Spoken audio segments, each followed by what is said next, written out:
The recording started, Jordan, and welcome back to the world. Yeah, such as it is. It's been a long, hard journey trying to get my work out when I know that I'm up against the darkness of this world. And I totally believe in the idea that there is a dark force. I mean, you know, one religion calls it Satan, and others call it the devil, and demons and daemons, and and poltergeists and spirits and ghosts. There's all kinds of terms and words that imply that there's some sort of an other world overshadowing this one, which there is no doubt in my mind about that at all. There's just, I think it's provable from every indication. That's what's going on in the world today. Humans have no control over any of it, none of it. And it is all depravity, murder, violence, drug abuse, alcoholism, marriages being broken up, homes being broken up. The whole human race relegated down to an IQ of 40, while organized crime at the highest pinnacles of organized crime in the world today actually run the earth. And the normal people living from day to day, they know that. They know it's just like in the days of the Roman Empire when Caesar was God. He represents Almighty God in the flesh. So whatever that murderous pimp decides to do, because he's lost his mind, we're told that the Caesars, many of them were legitimately mentally insane, like Caligula, who appointed his horse as his proconsul because he was dying of syphilis and venereal diseases. His brain was gone, but he was still Caesar, and therefore he could murder and rape and plunder and do anything he wanted. Well, that's the same thing we have today, and that's what people who want to do something to help their fellow man are up against. They're up against a dark world that has been taken over by the demonic, the depravity of the demonic world, spiritism.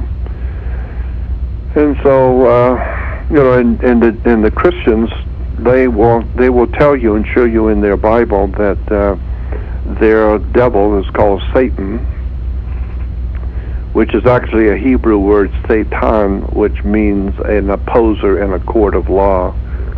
That's all Satan means in Hebrew. A Satan, S-A and then hyphen T-A-N. A Satan is, in Hebrew, someone who opposes you, your enemy, in a court of law. So, theoretically or symbolically, God is judging the world and his opponent in this great legal case of who owns the world and who controls it.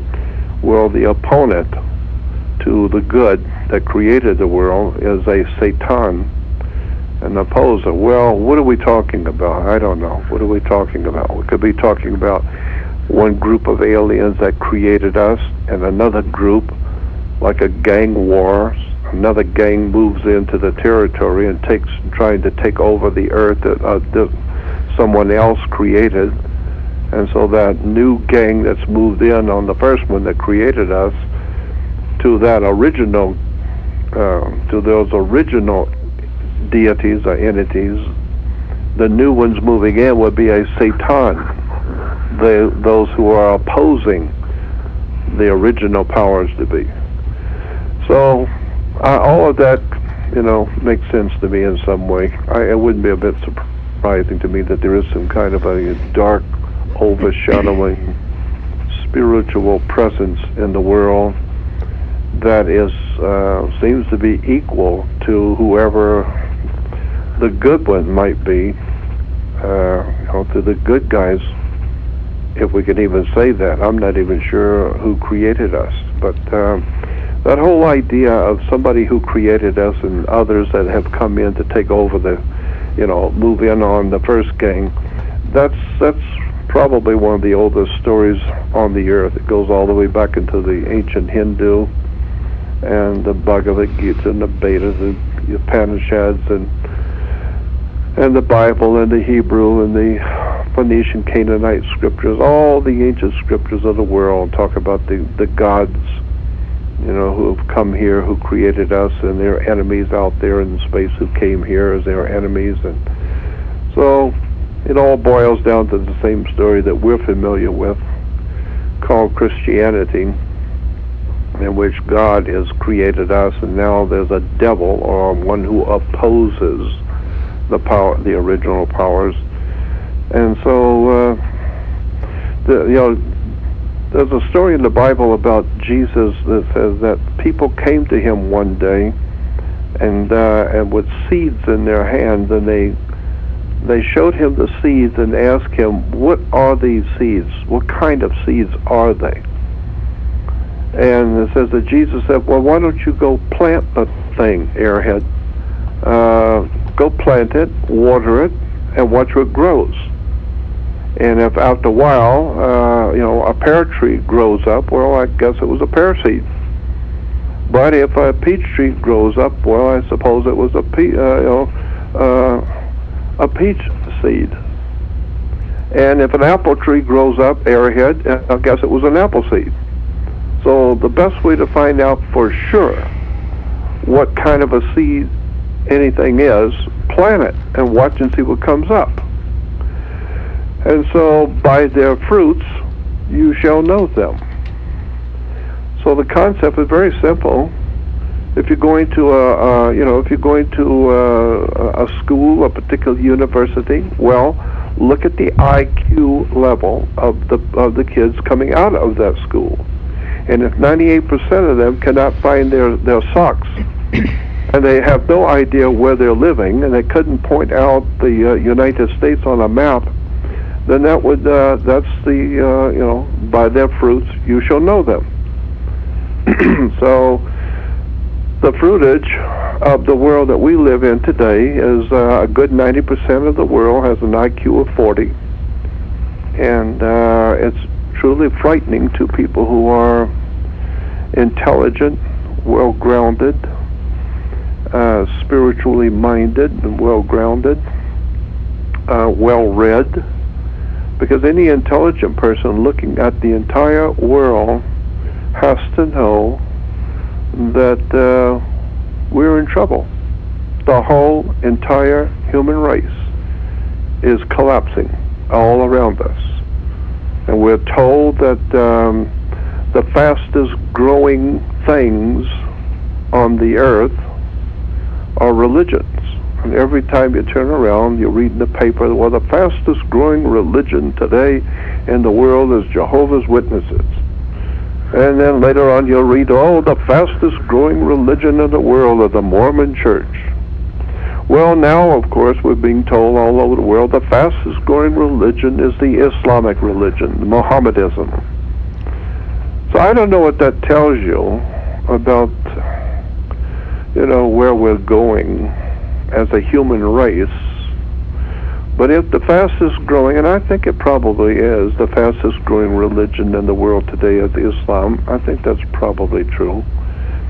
But it's only because 98% of the world's population, as I said, has an IQ of 40. And so it's very disturbing to me, except for the fact there is a light at the end of the tunnel for me in particular, is because I'm 73 and very sick, and I have a very bad heart, and my lungs are very bad, and I won't be here much longer, thank God. But what the world is telling me is that if Islam is the greatest and the fastest growing religion in the world, and it may be, it just tells me that the human race has lost its mind. The human race has lost its mind. Because anytime you see long-bearded goofballs ranting and raving, screaming and yelling with blades and daggers, marrying 6- and 7-year-old girls, and all the pornographic violence, filth, debauchery, moon worship, silly ass bullshit that we call Islam. Anybody who is civilized in this world looks at the Islamic religion and wants to puke. And so, but if it's the fastest growing religion, then that tells me that the human race, as a species on the earth, is doomed. There is no hope. Because if you get the overwhelming masses of majority loving people with towels on their heads running around raping little 7-year-olds and killing people and putting bombs on little 6-year-old children and sending them in to blow up themselves and everybody else, and then go to their temples and worship a moon god, Allah. I mean, anybody who's ever read anything in history, actually gotten a degree in comparative religions, knows what Islam is really all about. And it really is a mentally deranged. It's frightening how many people have bought into stupidity at its highest order. But that's not to say that Judaism or Christianity are any better, because they're not. It's just that Islam is attractive to so many people. I guess it's because grown men can marry little 7-year-old girls and consummate the marriage. And incidentally, in Islam, if you want a little 7-year-old for the night, you don't have to marry them. You can pay and get a license or something. I heard that gives you so that you're married for the night. And of course, they're raping boys.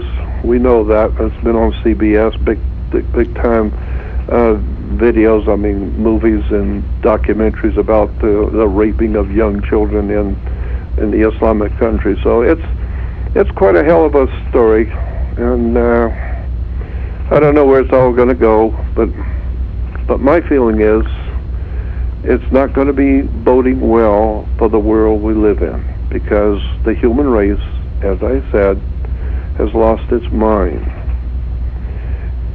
And of course, when we see the Christian church, the greatest of all Christian churches, the Catholic Church, and they're out there with their pornography and violence and blessing the mafia, and mafiosis and gangsters are all being buried in the Catholic Church and getting, special burials in Rome for La Cosa Nostra and mafiosis and Nazis and Hitler and Morton Bormann and all of the other Nazis that were in business with the Vatican. The Vatican really is a very, very dirty criminal organization. Has nothing to do with God. Has nothing to do with spirituality. It talks. Basically, it's just the Roman Empire, the reestablishment after the fall of Rome. Rome still dominated Europe. Think about that. Rome has dominated Europe for about 2,300 years. 2,300 years Rome has dominated Europe. And for 2,300 years, Europe has dominated the world. So what does that tell you? All the violence and bloodshed and drug running in South America, all of those Catholic countries, Vatican-controlled Catholic countries like Paraguay and Uruguay and Colombia, Brazil, all Catholic, all Roman Catholic, all drug-running, drug cartels, Medellin cartels. I mean, nobody seems to get the point. The Vatican's behind all of this stuff. I like what one news commentator said many years ago. Has anyone, I guess it was Dick Gregory,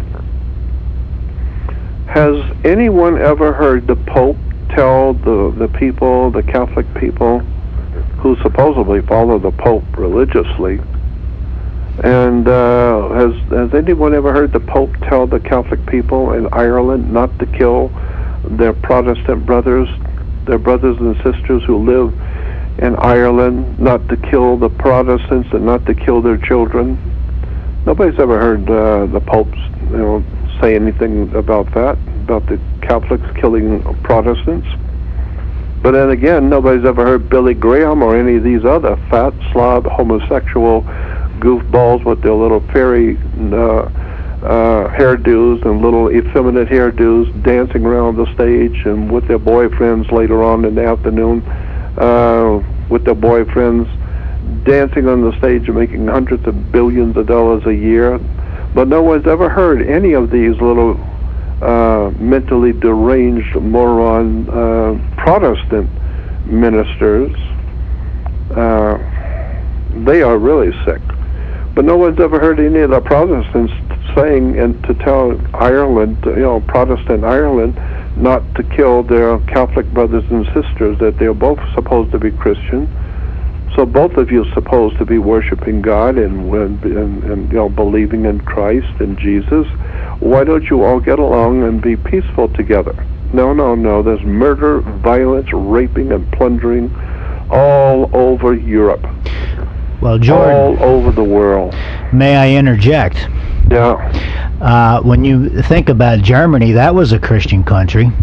It went to war with Russia. That was a Christian country. Poland was a Christian country, and you had, as the three terms you always use, murder on an industrial scale, organized, financed, and directed. And I'm sure it was not organized and financed, directed by the meek and mild or the peasantry. No. And it's all under the umbrella of Christian nations. That's right. And killing, mass murder on an industrial, super mechanized, efficient scale. By their fruits you shall know them. And also, too, with this thing called religion, as you mentioned when you first started talking, the real word that you're discussing, it comes down to one word. The stories all have the common denominator of intervention. Something not human intervened in human affairs. And then quite literally, when you look at history, as you so eloquently explained, you are talking about once that intervention occurred, all hell, quite literally, broke loose. That's right. That's exactly the point. And that's why evolution is irrelevant to any intelligent discussion. I believe that a certain amount of evolution occurs. I think it's provable, but the idea that man came from monkeys, no, man. I've always said that man has not or did not evolve from monkeys. Man is evolving into monkeys. We didn't come from the apes. We are evolving into being apes. I think that's correct. They have Jordan. an IQ of about 30, and we've got a little bit less than that. The chimps are out there smarter than we are. Well, that is scientifically true. There are certain tasks, mental tasks, that chimps do perform better than humans. I mean, in terms of response, and you can view this on YouTube. It has to do with pattern recognition with numbers and things. And the chimps have a better performance than the humans.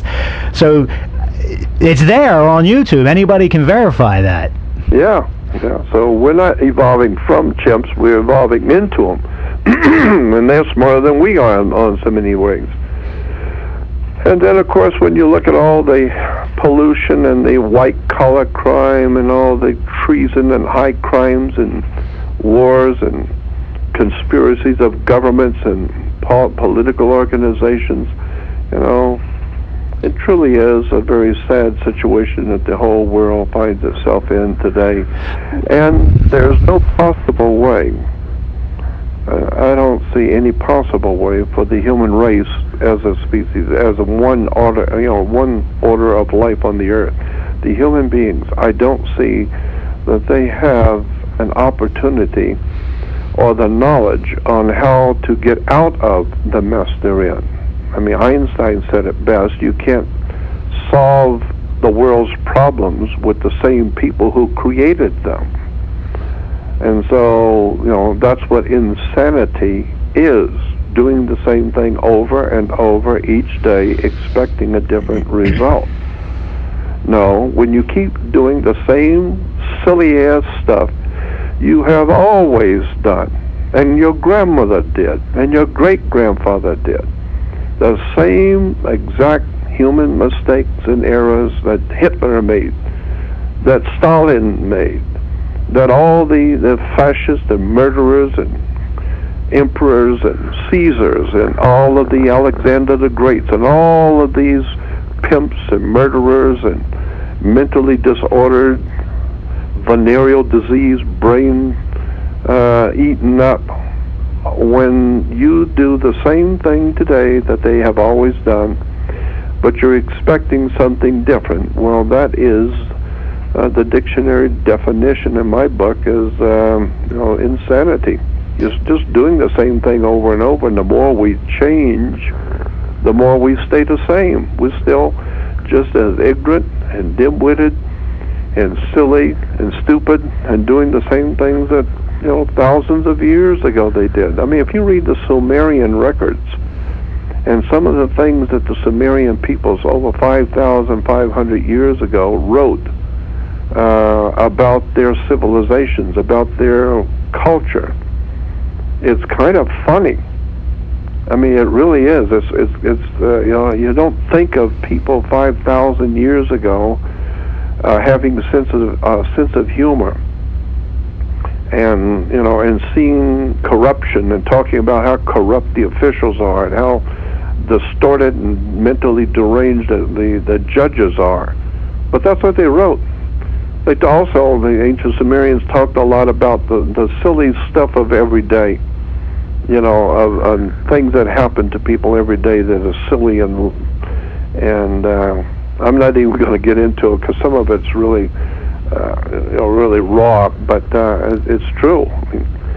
And so, when I see all of this happening, as I've said before, the only light at the end of the tunnel for this world is a train coming.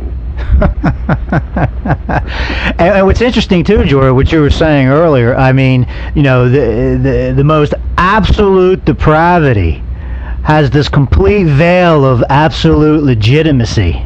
Yeah. That's what's interesting about it. Yeah, it's true. It's all very, very legitimate. And if you try and show your fellow man the insanity and how it works and why it works the way they do and what it does, and try and explain to the human race what's going on, they will report you to the authorities because there's something wrong with you. And the reason why, obviously, you're speaking un-German thoughts. That's what the old German people tell me, the old Germans years ago when I was talking to them about their days under Adolf Hitler. And they said, well, if you were, they tell me, if you were living in Berlin when we were and talking the way you're talking to us now, you would be arrested and the charge would be thinking un-German thoughts. Well, we are a Nazi. We are going to rape the world. We are the masters of the human race. And you're coming out and talking about our government is corrupt and evil, and therefore that means you are a traitor. You are un-German. And therefore, even if you're right and what you're saying is true, it doesn't matter. You're un-German. You're not thinking correctly the Nazi thoughts. And so they had something back then that they called politically correct terminology, politically correct language, which meant if you're in Nazi Germany, you better understand who the boss is. You better understand that Hitler is not your leader of your country. He's God. You don't think so? You just open your mouth in Nazi Germany against the Führer and see what the hell you get real quick. Well, that's the same thing we got today. If you say anything at all about anybody, all the corrupt, fascist, murdering, communists, Nazis, all these pimps and mentally deranged morons running the world, well, that's against the law. We can't say that. That's hate. That's hate mail. That's hate talk. I don't hate anybody. I'm just calling you what you are: mentally deranged, demonic. You know, all you got to do is look at the priest. He's running around with a black robe, raping your child, which is homosexuality, rape, pedophilia, all in one. Doesn't get any better. Under the complete veil of absolute legitimacy, represents God himself. That's it. That's why you have an altar boy, because you're offering up a boy on the altar. He's called an altar boy. And all of that goes back to Judaism, when Abraham was going to sacrifice his son on an altar. I mean, that's where the altar boy idea comes from, is Abraham in the Old Testament put his son Isaac on an altar to cut his throat. And so in the Old Testament, the Jewish Old Testament is filled with human sacrifice, pornography, violence, and God says, go and cut the penises off of all of your enemies, and bring me their penises, and bring me the foreskins, and take their children and burn them with fire. And you know, it's a loving God. But and so all of that, you know, eventually, you know, comes into Christianity. And it didn't have to come into Islam. They've always had that silly crap. They've always had cutting children's heads and letting them bleed all over each other, and cutting people up and letting them bleed in the streets to show Allah how much they love Him. They cut their children's, and then of course if their children say anything, they'll cut their heads off. So the world we live in is mentally disordered, but the problem is, as I see it, I think probably if I were asked what is the biggest single problem that the entire human race faces, and God knows, you know, we have plenty of problems, but I guess the biggest one that we face on the earth today is knowledge. Education and knowledge is gone. It has been taken from the human race, so that we humans, for the most part, the overwhelming majority of humans, are wandering around aimlessly. They have no idea how they were born, where they came from, what life is supposed to be, or where it came from, and where they're going when they die.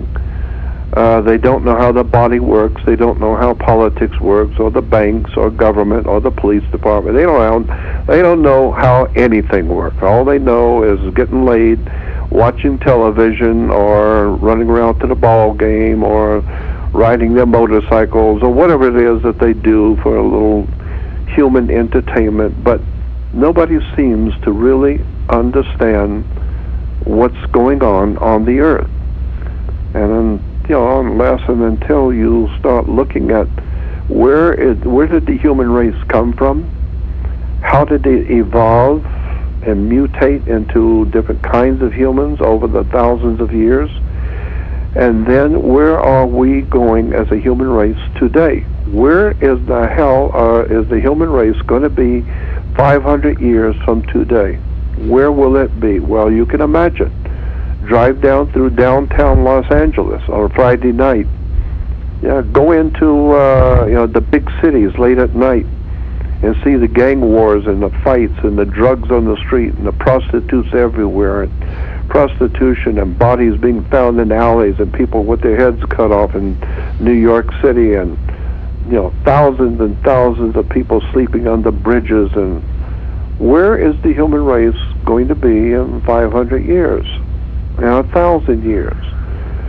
Well, who was it who wrote 1984? George Orwell. George Orwell, yes. And so they asked George Orwell. There was an interview, and he wrote 1984, talking about the horrible world that was coming.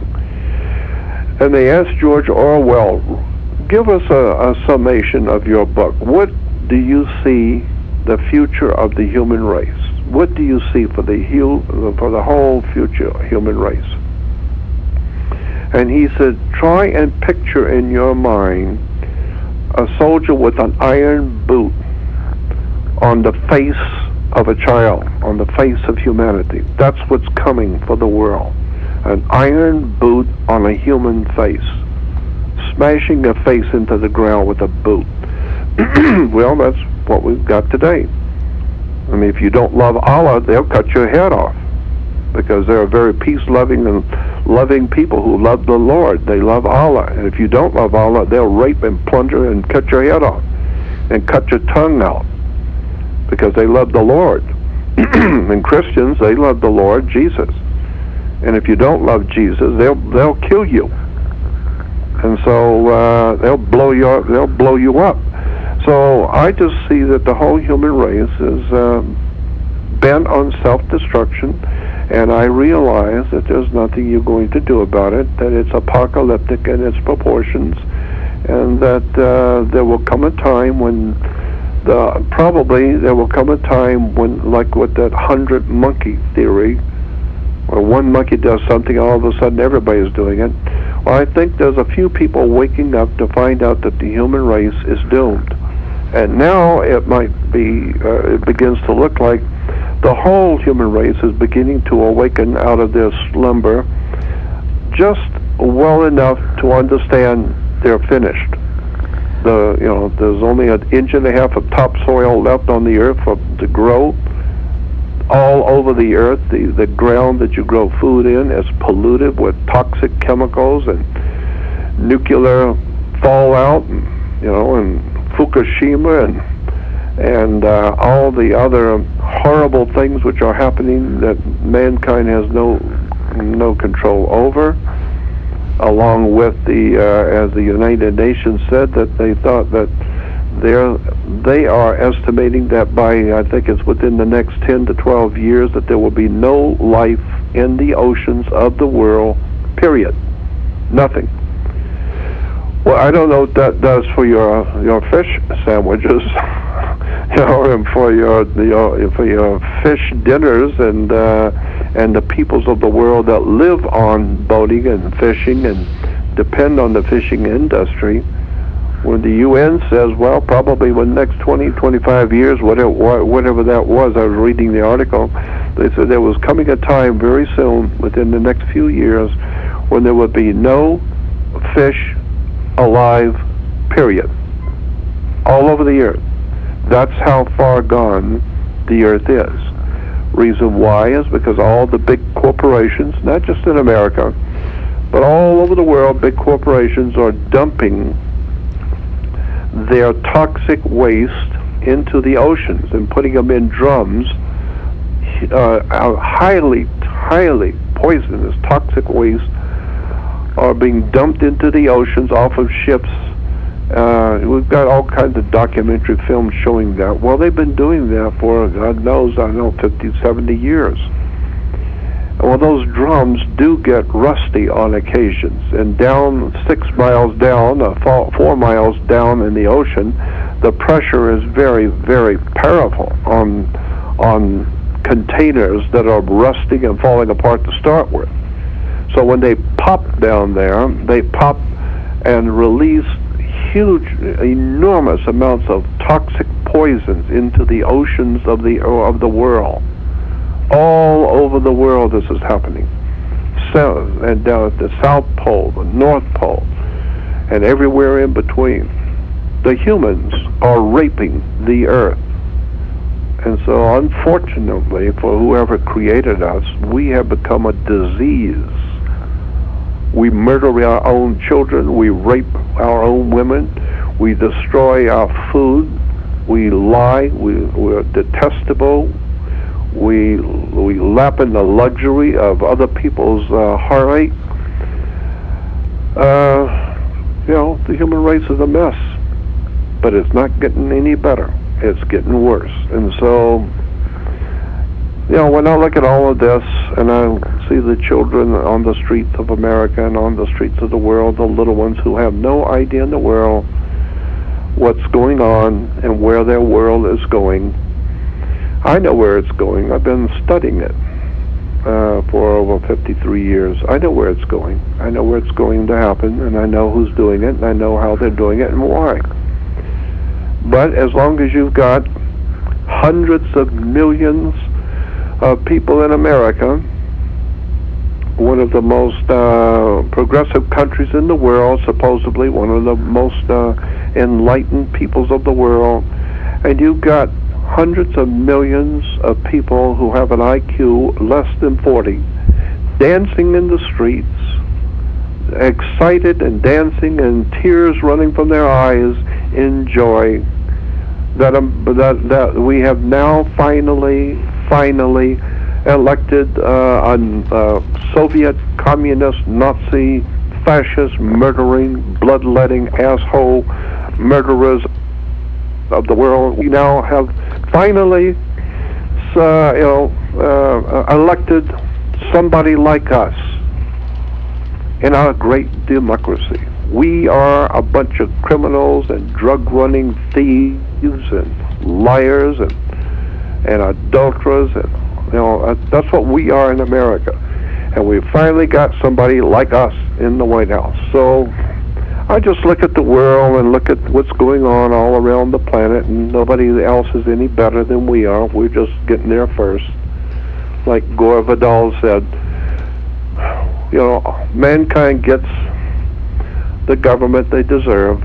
Well, Jordan, if I may interject,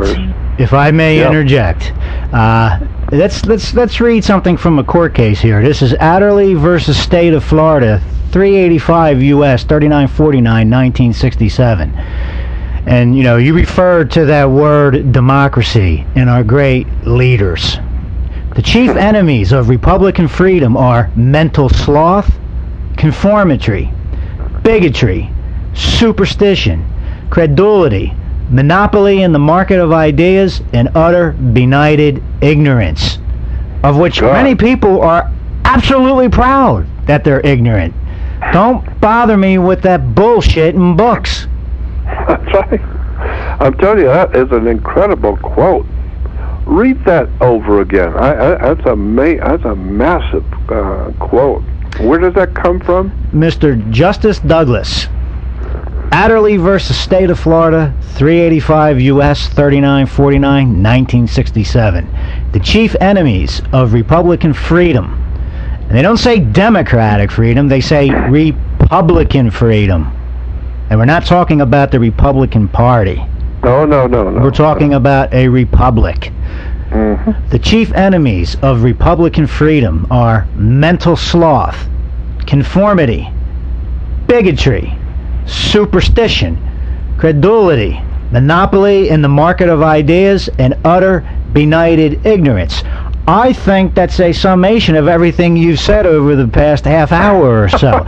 Monopoly in the market of ideas. That, to me, sounds like Vatican. You do not think like we do. You have un-German thoughts. You're dead. That's it. That's exactly right. Do you love Allah? No. Then off with his head. Murder his wife and children. Cut their heads off and teach them that there's only one way to live, and that's to worship our God, the Lord Jesus, or Allah, or Yahweh, or Yahweh, or somebody else, or whoever it is, or Brahma. So, yeah, that's it. Monopoly, no freedom of thought. A monopoly in the market of ideas. You either think like we do, or you're dead. And it's very interesting when you're talking about these things, particularly when you're talking about Nazi Germany. Un-German thoughts. I always break the etymology down of this word government. Maybe some in the audience will think I'm crazy for thinking this way, but I do think it's interesting. You take this word government. And in the ancient languages, vowels were of no consequence. Anybody doing any genealogy, looking at how their surnames changed over the years, the various spellings and such, will understand this. Vowels are of no consequence. Then you get into consonants. You have this word government. We'll take M-E-N-T. I personally am of the opinion T's and D's are interchangeable, because you have theology, which relates to deity. The T, theology, D, deity. The word to is related to the word dual. To, T-W-O, starts with a T. Dual starts with a D. T's and D's, interchangeable. Okay, so take government. Change the I, the E and ment to an I, becomes government. So if you're going to have a government, You've got to govern the mint. You've got to control the money. But take the word mint. T's and D's are interchangeable. Take mint.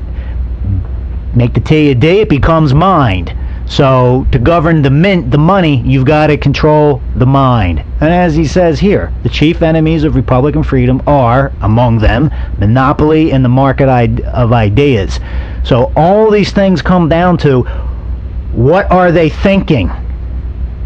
The hearts and minds. That's where the real control's at.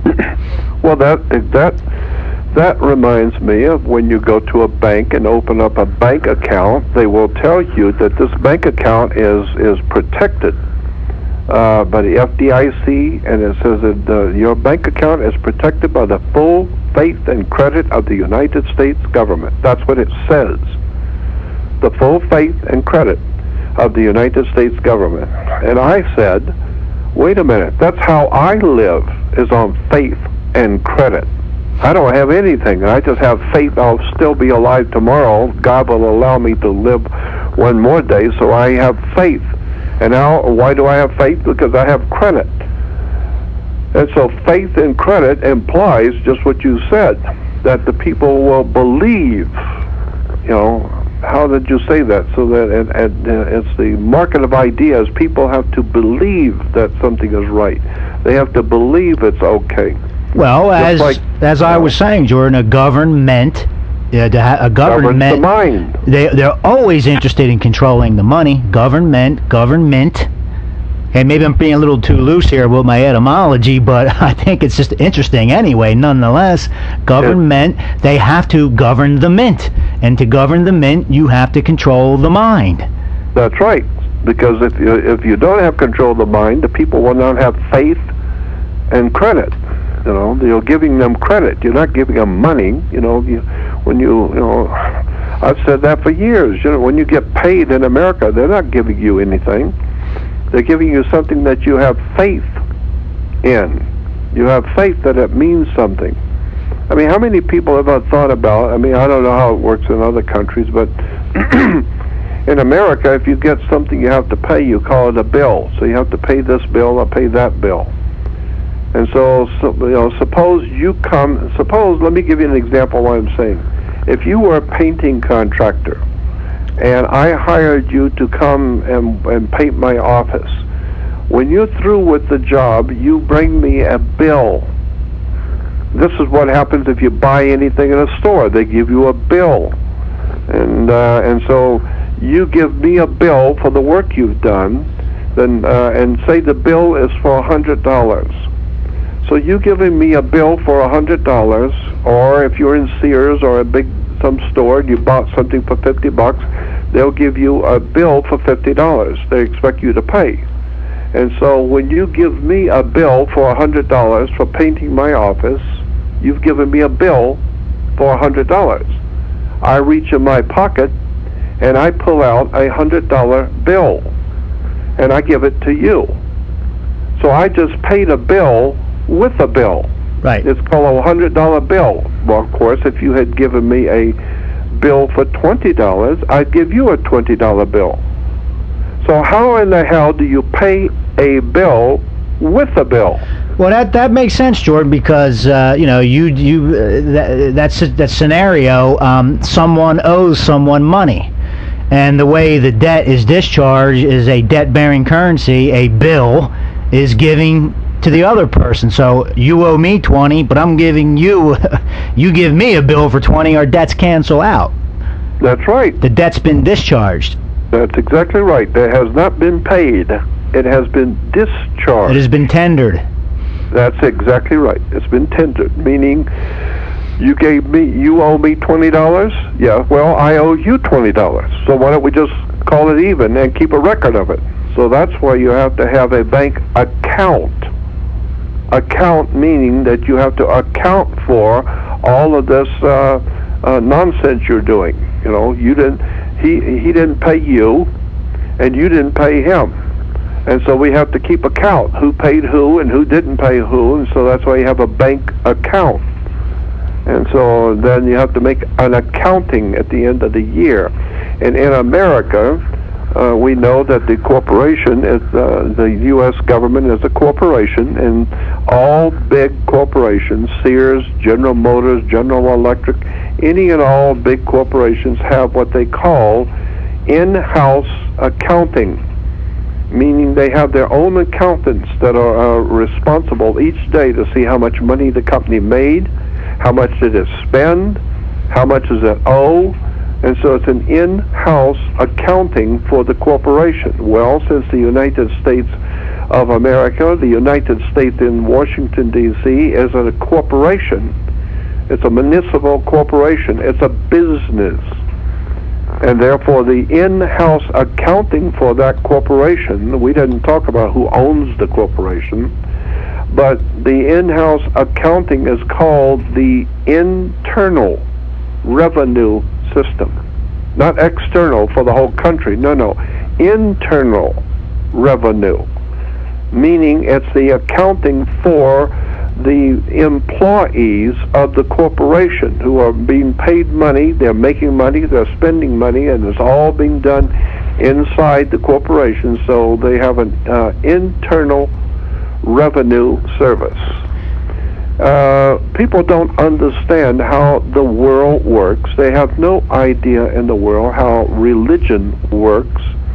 They have no concept in their mind about how theology, government, banks, insurance companies, police department, God, nothing. No one knows how anything works. And that's why in the Bible there's the one of my favorite scriptures in the Bible, and I totally am involved in the ancient wisdom of the world, which is encoded in the Bible, encoded in the sacred scriptures of all the cultures of the world. I have the highest respect for spirituality, for the divine presence in the universe that men have called God. I don't know what God is. I just know it's not on TBN. That's for damn sure. And it's not on television. And it's not those silly-ass effeminates jumping around with their hairdos and their Rolex watches, making hundreds of millions of dollars a year to spend on their boyfriends in the Bahamas. It has nothing to do with that. It has to do with spirituality. So when I see in the scripture it says that the what is it about? Slips my mind right now. I think it's in the book of Ecclesiastes. It says, where there is no vision, the people perish. Let me say that again. Where there is no vision, the people perish. Well, that is precisely where we are today. Around the world, in all countries that I've traveled in. I've been all over the world, and basically speaking, the people of the countries I've been in seem to have no vision, meaning they have no perception of where we have come from on the earth, what we are as humans, where we are now, and where we're progressing and going to. People just don't know. They don't know. All they know is they went to school and did what they did, and went to work and paid their bills and watched basketball and got old and died, and the government ripped them off, and they're dying in wars and dying of drugs and dying of stupidity and dying of... And so people have no idea. So where there is no vision, the people perish. Well, the reason why in America, especially, the people of America have no power to do anything at all, period. The people of America have no power to do anything. They're powerless. And why? Because knowledge is power. And if you have no knowledge, you have no vision, you have no education, you don't even have a job. And therefore, you are of no value to anyone. You can't think very clearly, you don't know how to read, you can't spell.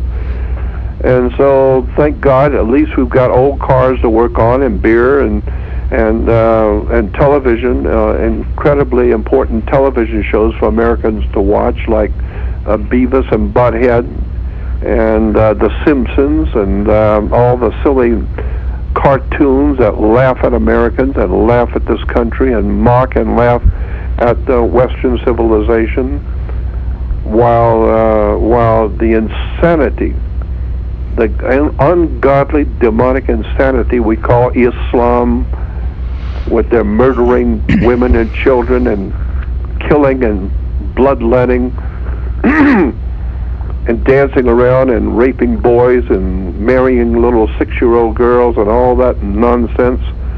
And then, of course, Christianity and Judaism, and don't even get me started on Judaism. That's a real story there. So I look at the whole world, and at 73 years old, I know where it's going. Well, Jordan, you mentioned, where the thing about vision and knowledge. Once again, it gets back to what I say: government, govern mind. And there's a maximum of law that says to inquire. I'm paraphrasing, but the basic gist of it is to inquire into the true nature of things. Inquire into the names. So you take this word revenue, it means revenue, and you spoke of internal revenue. That implies there's a external revenue. There's a difference in venue, a difference in jurisdiction. But nobody understands these things. As you said, they're just that's. I mean, as you said, you talk about the Simpsons. What are they talking about when they're all of a sudden now zombies are the hot new Hollywood fad? That's how most people are walking around. Another thing too, very specific, because the devil is in the details, quite literally. When you have a Social Security number, someone else has your power of attorney. That's why when you go to court, if you do not enter a plea, they have jurisdiction to enter that plea for you, because they have your power of attorney. Well, no one disclosed that fact to you when you signed up for your Social Security number, or you were enumerated at birth.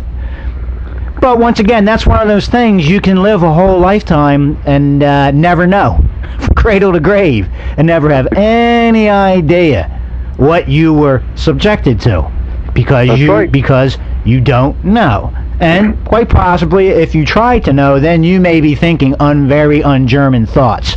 That's right. And then you go from being an asset to a liability, and we all know liabilities are often liquidated. You got it.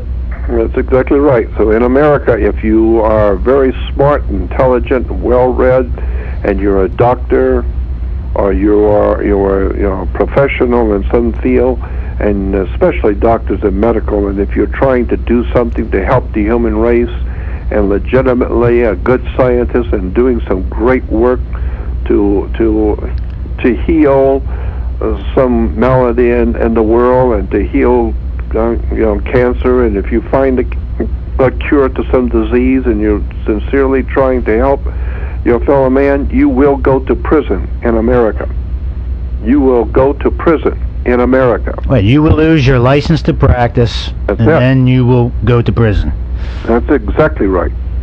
The prisons are filled with good people who have tried to do something to help their fellow man, and understanding government, to understand medical, and they'll get a knock on the door at 3 o'clock in the morning, come with me, you're under arrest, and what's the charge? You're trying to help the human race, you're trying to do something to cure some disease, and we don't goddamn want that. We don't want anybody curing cancer. We have a multi-billion-dollar industry that's in the hundreds of billions now around the world called cancer research. And the doctors tell me that the word cancer has been copyrighted and trademarked by the Cancer Society in America.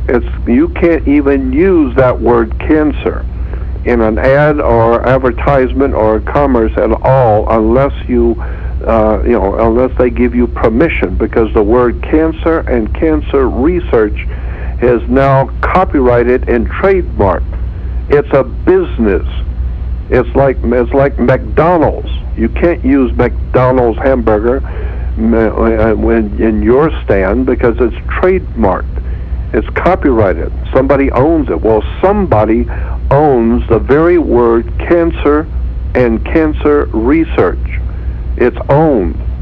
And so it's making hundreds of billions of dollars a year off of the poor, slack, ignorant, ill-informed, unread, unwashed dingbats of the world who pour money into Cancer Research Incorporated.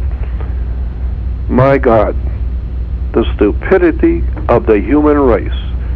When we know, we've already had proven, back in the 1900s, they already knew what caused cancer and how to cure it overnight. All you need to do is make yourself aware of the work of one man in particular, and I could give you 10 more. But one guy in particular, his name was Royal, R-O-Y-A-L, Rife. Royal Rife. Look up Royal Rife in encyclopedias or dictionaries or on the web, Royal Rife, and you will see that he developed an electronic microscope that was so incredibly unique that it could see 25,000 or more in magnification, and he discovered with his microscope that he invented, he discovered that all diseases and all germs vibrate at different frequencies, and so he connected to his microscope some kind of an electrical device that he could kill the frequencies of a particular disease. And so he found out all the different frequencies for all the different diseases, and then it was very simple. Royal Rife had a microscope, and he could tell what disease is taking over your body. Then he would electrically kill the frequency of that disease, and overnight you're cured. Well, they actually, the doctors in America honored him in New York with a big dinner and thanking him for helping to save the human race with something so simple as killing a disease electrically. And about 2 days later, that was pulled off the papers. It was pulled off, and he was persecuted for the rest of his life.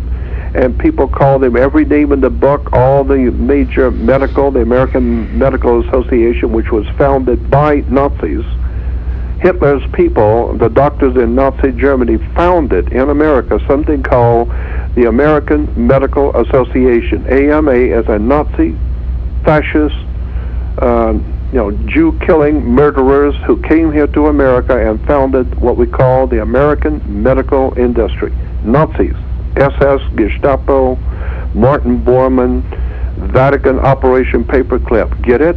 Understand what I'm saying? And so people like Royal Rife end up, in poverty, mocked and marginalized and left for dead. Why? Because he did something that was spectacular. He ended all diseases. Well, my God, you're not going to have... Logic alone would tell you that if you're going to end all diseases with some silly-ass machine that just destroys all the disease electrically, that means nobody's going to be going to a doctor, airhead. Nobody's going to be going to a doctor because they don't need a doctor. So you've killed all the diseases, and we can't have that. You're going to prison. Well, that gets back to what Orwell talked about in 1984.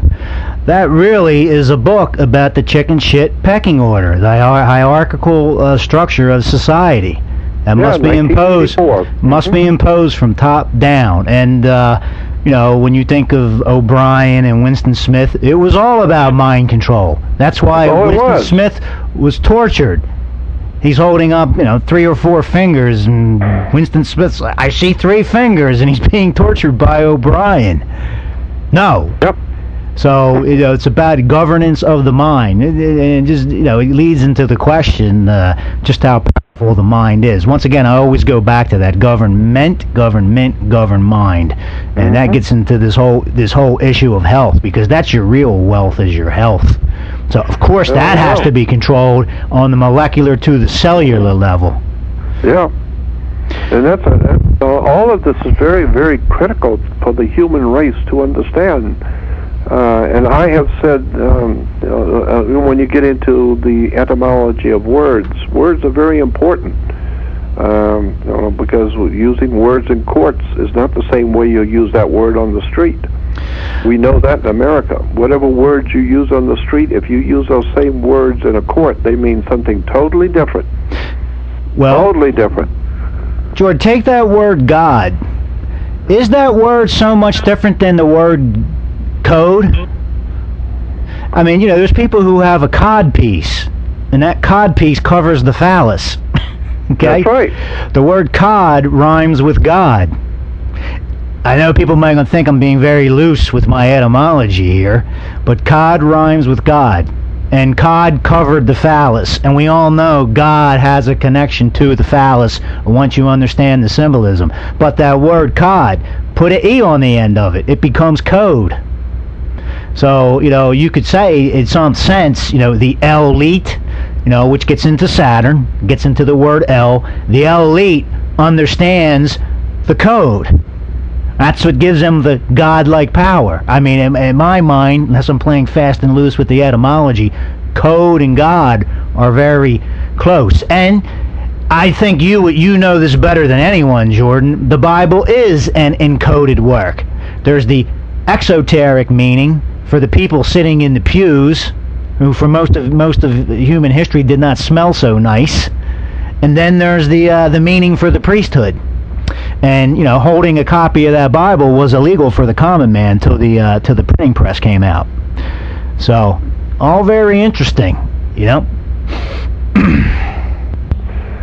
So when you get into the words like commerce and Congress, as I said, which means sex, and courts, why do you go to a court? Well, you play basketball on a court. You play tennis on a court. You're courting a girl. And so the whole idea is to, in law, in a court, is to, when you go into a court, obviously you have two teams. They're called teams of lawyers. So you have two teams. And somebody's getting screwed. In the end, it's an adversarial system. Somebody, I don't mean to be rude and interrupt, but somebody, when you go back to the sexual symbolism at all, somebody's getting screwed. Do go on, Jordan. That's exactly what it means. Commerce, Congress. You have chorus, and then you have Congress. Dictionary says Congress is sex.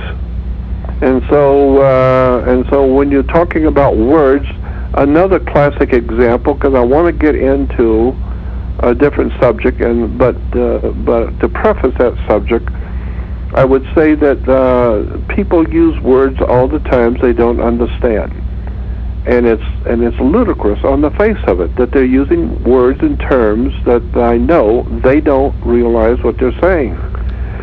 But in a classic example is the word church. Christians go to church, but they have no idea in the world where the word church comes from. They think it sounds very spiritual and very holy, but in point of fact, no, it has nothing to do with spirituality, God, or anything holy. Go back and do your homework and find out where the word church comes from.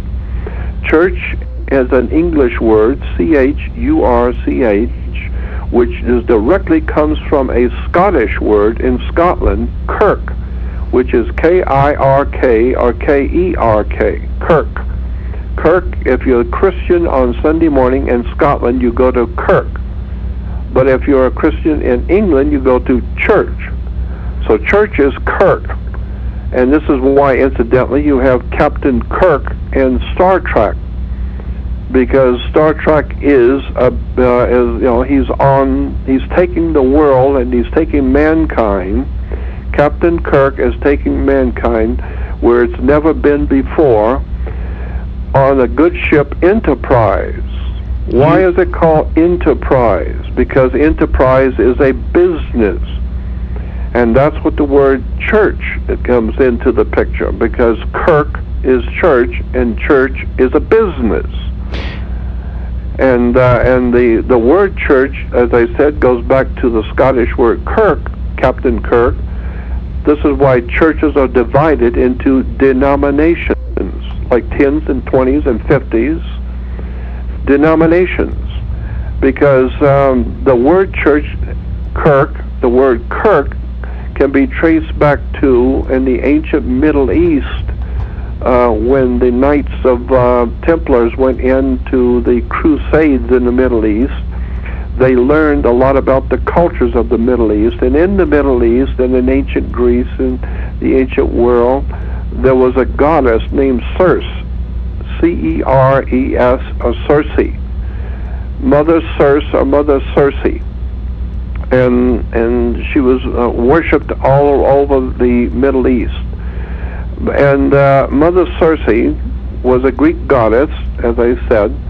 And if you go back to the dictionary on Grecian mythology and look up Mother Circe, and it will tell you Mother Circe was able to hypnotize people in mass, hypnotize them, bring them into her home, and shut the door and lock it behind them so they couldn't get out, and then would take their brains and their minds, magically, with magic, would take their minds away so that they knew not who they were. They didn't know where they were because their brains and their minds had been taken away by Mother Circe.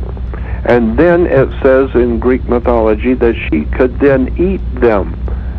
She would live off of them, like a spider with a fly, and it wraps you up and completely locks you down, and then it can take its time and eat you and live off of you. Well, that's what Mother Circe in Greek mythology was able to do: hypnotize, bring the people in, lock them up, wrap them up, take their brains, and then eat them. Well, that's exactly what Mother Circe, Mother Kirk, Mother Church does. Mother Church brings in people with her magic, with all their candles and all of their regalia of holiness, and the priests with the robes and all these beautiful music and organs. And that's another word you need to look into, organs, because they're blowing on an organ. And look it up in a dictionary, and you'll see that the musical instrument organ comes from the idea of a male organ, and it's a pipe. You're blowing on a male organ. So that's where it comes from. And so then when you understand that Mother Church is able to hypnotize people, bring them in, and lock them up, take their brains away, take their minds away, and then feed off of them. Well, of course, Mother Church is making hundreds of billions in America alone off of the poor, the weak, the ill-informed, the unread. It's just an incredible array of criminality that is blowing through the American society, where thousands and thousands of people on Sunday go on television Sunday mornings and look at what's going on with just countless thousands of people going to these mega churches, paying huge sums of money, and there's 25,000 people paying huge sums of money per seat. I don't know what that comes to every week, every Sunday, but it must be hundreds of millions. And then, of course, you have those other incredible comedy team on TBN, Trinity Broadcasting Company, with that poor, sick, mentally disordered woman with that big, huge, flowery wig on, the pink wig, and she's dancing around the stage with this enormous pink wig, I know the people who work for her. What's her name? Can't remember the name of those two mentally disordered people, the old guy and his wife. And, Jim Baker and Tammy Faye?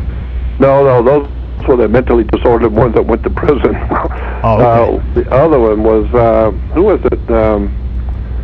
I can't remember right now. I know who you're talking about. I know what they look like. Yeah, with those big, flowery, no. the big hairdos and all that kind of stuff. Well, I knew a very bright minister who knew them personally, but his job, he got a job. He quit the ministry because he found out what the TBN was really all about, and he went to work for a liquor store. And he worked in Balboa Island in Orange County, California. This minister that I knew, he was very, very bright. He had a PhD in the Dead Sea Scrolls, and he used to have all kinds of awards in his office, academic awards from around the world. But he fell out of love with religion and with the church. And so he went to work at a liquor store, and he used to tell us, we'd sit down on Balboa Island in Orange County, Southern California, and we'd sit at his house, and he would tell us all about religion, all about the universities, and why, if you're going to be a minister, you have to go to a seminary, and it goes back to the Seminole or seminary or semen. And so, and it all has to do with sex at the seminary, and then he would tell us about how at night when he was running the liquor store, the TBN, Trinity Broadcasting, for some reason I can't remember their name, but I will in a few minutes. But anyway, that those two goofballs that are running TBN would come in.